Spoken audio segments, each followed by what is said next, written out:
Welcome back to Sam and Kev's Outdoor Adventures. I'm Kev. And I'm Sam. And today is day one of our trip into Rotomairewhenua, the Blue Lake, the clearest natural water in the world. So we're heading up today to Blue Lake Hut, then over Moss Pass and down the Derville Valley on day three. This morning we've come in on the Lake Rotoroa water taxi to Sabine Hut, so it's the first of 5 huts we'll see along the way. Pretty big hut, 32 bunks in all. Service hut, requires 3 standard tickets to get in there. We're on our way, big day today, about 8.5 hours.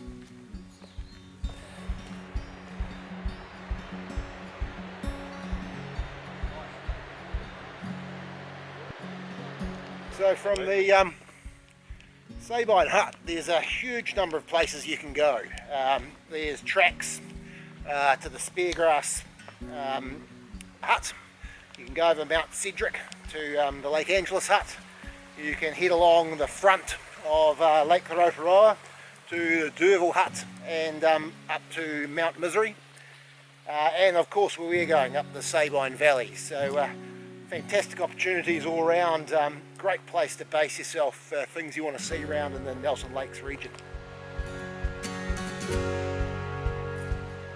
So we've broken out into the open Sabine Valley. In addition to Sam and I, got my 2 brothers with me, Warren and Graham.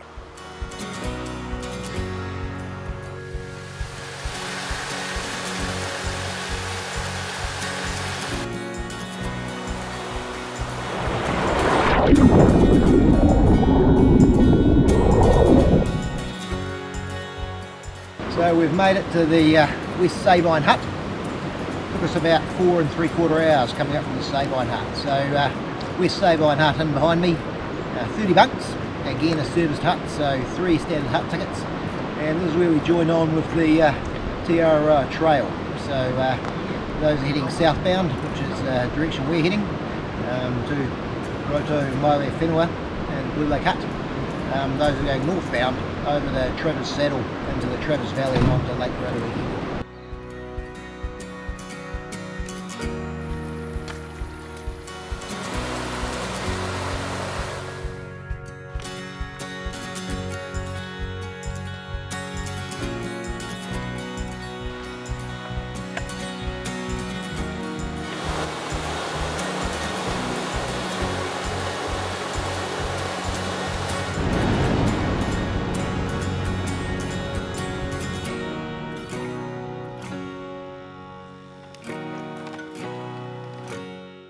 So here we are at Rotomairewhenua, or the Blue Lake as it used to be known.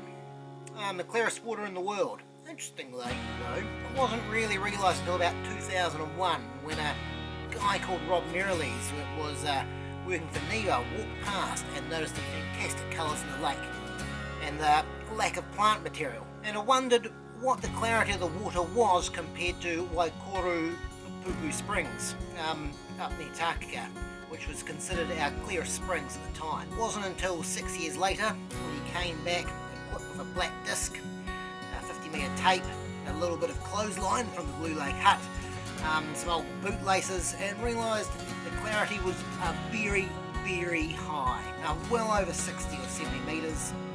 A year later they returned with a little bit more scientific rigour, averaging visibility underwater between 70 and 80 metres, with the longest visibility measured 81.3.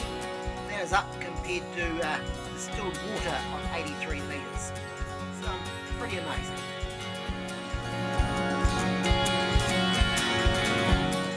So we're on our way up to Rotomairewhenua, also known as Lake Constance, and what an absolutely spectacular view we've got down here on Rotomairewhenua, or the Blue Lake, and you can understand where the name of Blue Lake came from looking down it.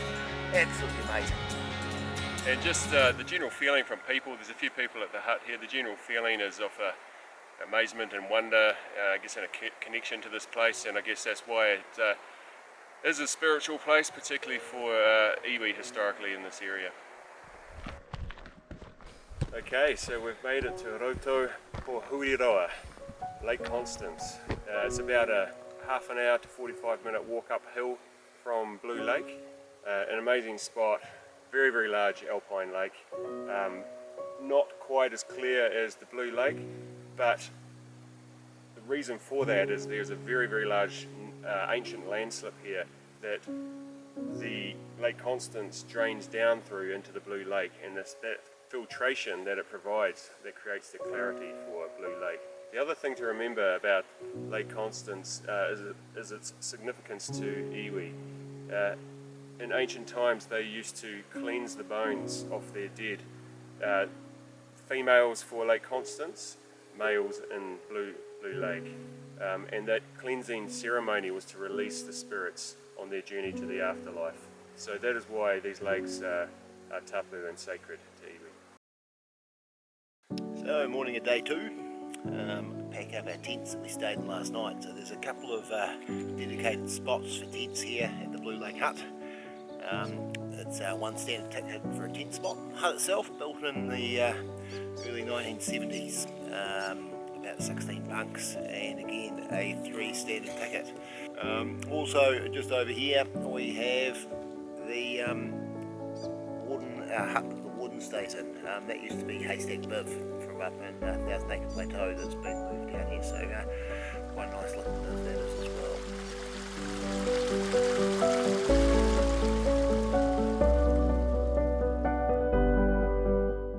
Right, day 2, we're about half an hour in on our way up Moss Pass.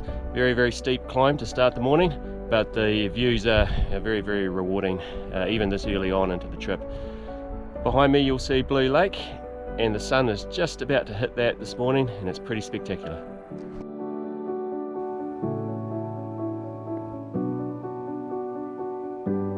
Starting to make our way up Moss Pass, getting pretty high now.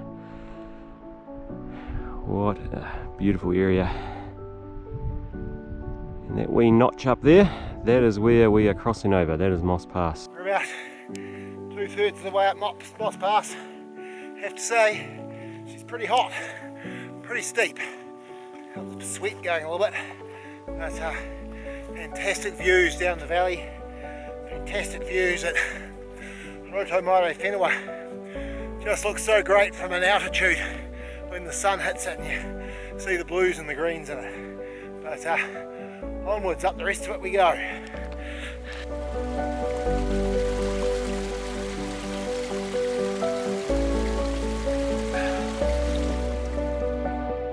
Here's the last part of Moss Pass up the top there. I have to say, not looking forward to going up that chute. That looks rather steep. Going up the chute, very, very, very steep and very, very rocky. That's where we're heading. Here's Kev making his way up through the chute to Moss Pass.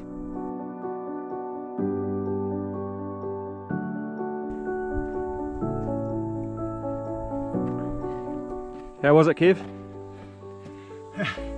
That was as steep as it looked, I have to say. Bit buggered.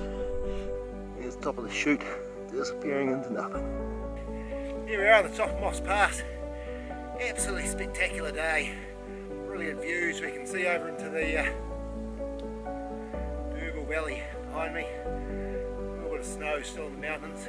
There's someone's come up and camped next to one of the tarns halfway down. So what a great day.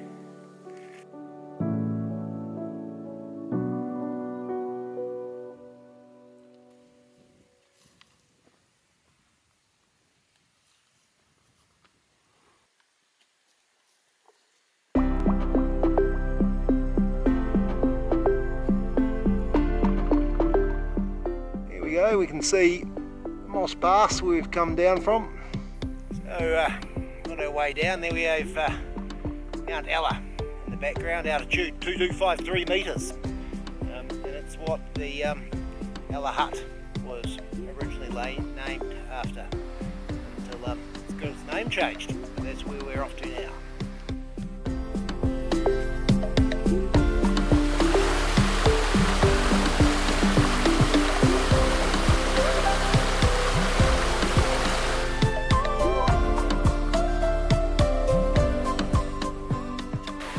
made it down off Moss Pass to Derval River. It's been a long way down through that tree line, incredibly steep, fairly tough on the old knees, so the river is a welcome sight.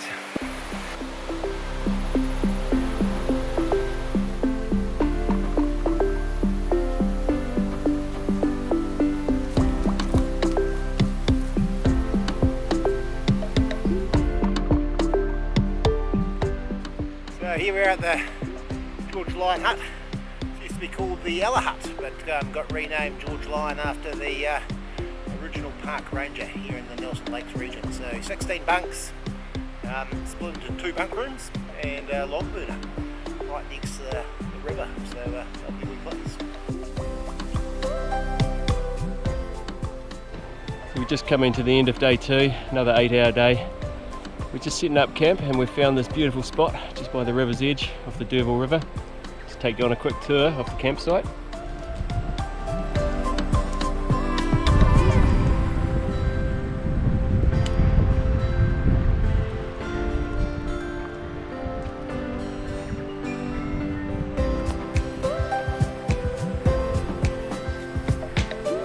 Warren's just sleeping under a tarp tonight.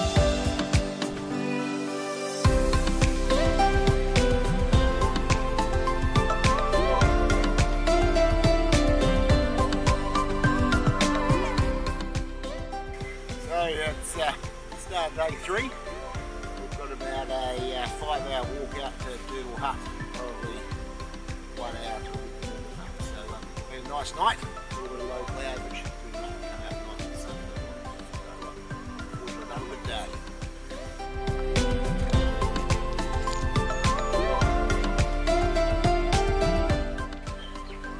Right, day 3, and we're about 50 minutes on our way out to Derval Hut. We've just stopped in at MOKKA Hut to have a look. Really nice wee hut here. About 10 bunks inside with a fireplace. Great spot, no one here at the moment.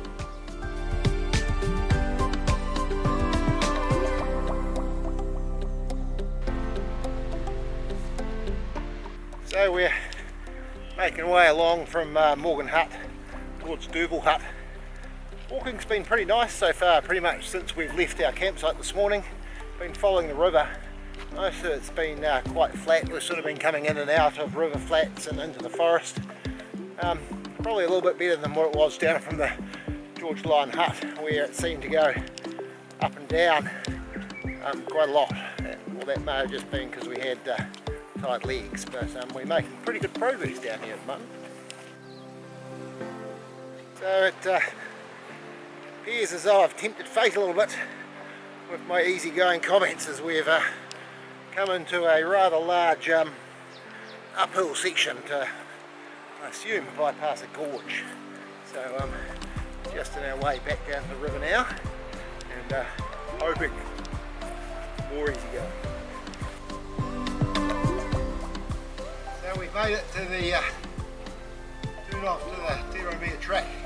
So we're pretty close to Derval Hut now. Last time I was here I was with Nigel. We'd come over from Rotomairewhenua Hut. It was wet, a little bit cold, and someone had misplaced their car keys. So this trip is far more enjoyable. Beautiful sunshine and fantastic scenery. Really enjoyed it. If you want to see that trip though, check out the link above.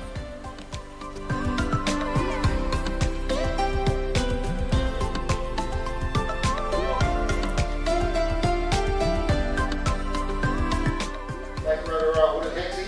Lake Rotoroa taxi.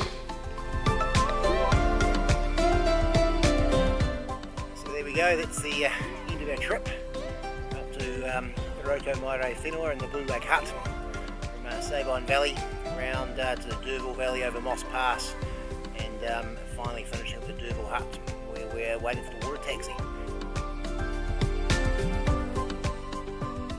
If you enjoyed this video, please like and subscribe or leave a comment below, particularly if you've got any suggestions for future trips. And we'll see you next time.